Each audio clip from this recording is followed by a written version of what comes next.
তৃণমূল শীর্ষ নেতৃত্বের সঙ্গে দেখা করতে কলকাতায় হুমায়ুন কবির। আপনাদেরকে জানিয়ে রাখবো, তৃণমূল শীর্ষ নেতৃত্বের সঙ্গে দেখা করার জন্যই এবার কলকাতায় এসে পৌঁছেছেন হুমায়ুন কবির এবং তৃণমূলের কর্মী সভাতে তিনি উপস্থিত ছিলেন না হুমায়ুন কবির, যা নিয়েও বিতর্ক তৈরি হয়েছিল। এবং কলকাতায় ভরতপুরের তৃণমূল বিধায়ক হুমায়ুন কবির তৃণমূলের শীর্ষ নেতৃত্বের সঙ্গে দেখা করতে কলকাতায় তিনি বিধায়ককে ডাকে শীর্ষ নেতৃত্ব, যেমনটা সূত্র মারফত খবর পাওয়া যাচ্ছে, যার কারণেই এবার হুমায়ুন কবির তিনি আগে লোকসভা নির্বাচনের টিকিট তাকে দেয়নি দল, যা নিয়ে কিন্তু বেসুরো হয়েছিলেন তিনি, যা নিয়েই তার মধ্যে ক্ষোভ তৈরি হয়েছিল এবং তৃণমূলের কর্মী সভাতে সেখানেও তিনি যোগ দেননি।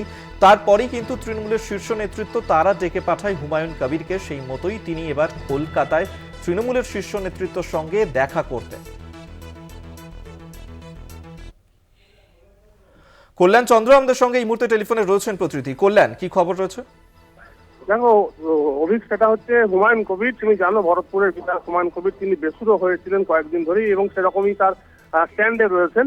তার বক্তব্য ছিল যে বহরমপুরের যে প্রার্থী করা হয়েছে ইউসুফ পাঠানকে তৃণমূলের, সেই প্রার্থীকে তিনি পছন্দ করতে পারছেন না। কারণ হিসেবে তার এলাকার অর্থাৎ তার বিধানসভা এবং রেজিনগরে যেখানে তার বাড়ি শক্তিপুর এলাকায়, সেখানেও কিছু মানুষ তাকে পাঠানকে মেনে নিতে পারছেন না। তিনি প্রশ্নের উত্তর দিতে পারছেন না, যার ফলে তার না পছন্দ।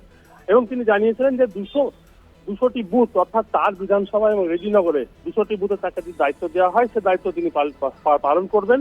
কিন্তু বিষয় যেটা হচ্ছে যে সমস্ত এলাকায় তিনি পালন করতে পারবেন না, কারণ সেখানে পরাজয় ঘটলে তাকেই দোষারোপ করা হবে এবং তার উপরই খাড়াটা পড়বে।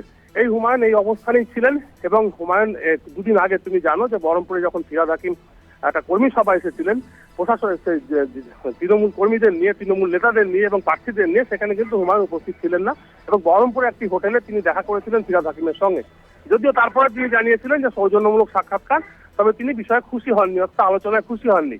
পাল্টা ফিরাদ হাকিম পরের দিন জানিয়েছিলেন যে এই বিষয়টি কিন্তু তৃণমূল সুপ্রিমো মমতা বন্দ্যোপাধ্যায়কে জানানো হবে এবং সেই ডাকে কিন্তু আজকে হুমায়ুন কলকাতায় পৌঁছেছেন।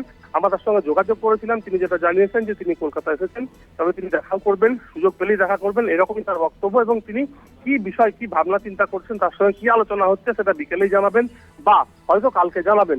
এখন বিষয় হচ্ছে যে হুমায়ুনের কি মন ভিজবে, হুমায়ুনের যে স্ট্যান্ড পয়েন্ট সেখান থেকে কি তিনি সরে আসবেন, সেটা সবচেয়ে বড় প্রশ্ন দাঁড়িয়েছে। যদিও তৃণমূলের বক্তব্য এবং জেলা তৃণমূলের বক্তব্য যে হুমায়ুন কবির যে ভাবে এগোচ্ছেন সেটা দলেরই ক্ষতি হবে, যার ফলে হুমায়ুন কবিরকে সমস্তভাবে বোঝানো হয়েছে, তাকে বিষয়টি দেখার সমস্ত কিছু তুলে ধরা হয়েছে এবং হুমায়ুন কবির কি করবেন সেটা তার বিষয়। কিন্তু হুমায়ুনের আক্ষেপ যে আলোচনা না করে সেখানে প্রার্থী দেওয়া হয়েছে, তিনি কিন্তু প্রার্থী হতে চান না, কিন্তু বিশেষ করে বহিরাগত একজন প্রার্থী, সেটা নিয়ে তার আপত্তি ছিল। তবে দল যেটা বলবে সেদিকে তিনি এগোবেন, অন্য কোনো দলেও তিনি যাবেন না, এরকমটাই জানিয়েছেন। অভিক, ধন্যবাদ তোমায়। কল্যাণ চন্দ্র আমাদের সঙ্গে টেলিফোনে ছিলেন। প্রতিনিধি আপনাদেরকে আরেকবার জানিয়ে রাখি, এই মুহূর্তে তৃণমূলের শীর্ষ নেতৃত্বের সঙ্গে দেখা করতে কলকাতায় ভরতপুরের বিধায়ক হুমায়ুন কবির। লোকসভা নির্বাচনে তৃণমূল তাকে টিকিট দেয়নি, কিন্তু বহরমপুরে প্রার্থী হিসেবে ইউসুফ পাঠানের নাম ঘোষণা করা হয়েছে তৃণমূলের তরফে, যা নিয়ে তিনি বেজায় অখুশি। এই নিয়ে তিনি তার ক্ষোভ প্রকাশ করেছিলেন। তারপরে কিছুটা বেসুরো হতেই এবার শীর্ষ নেতৃত্ব হুমায়ুন কবিরকে ডেকে পাঠিয়েছে, যেমনটা সূত্র মারফত খবর, সেই মতোই তিনি এবার কলকাতায় এসেছেন।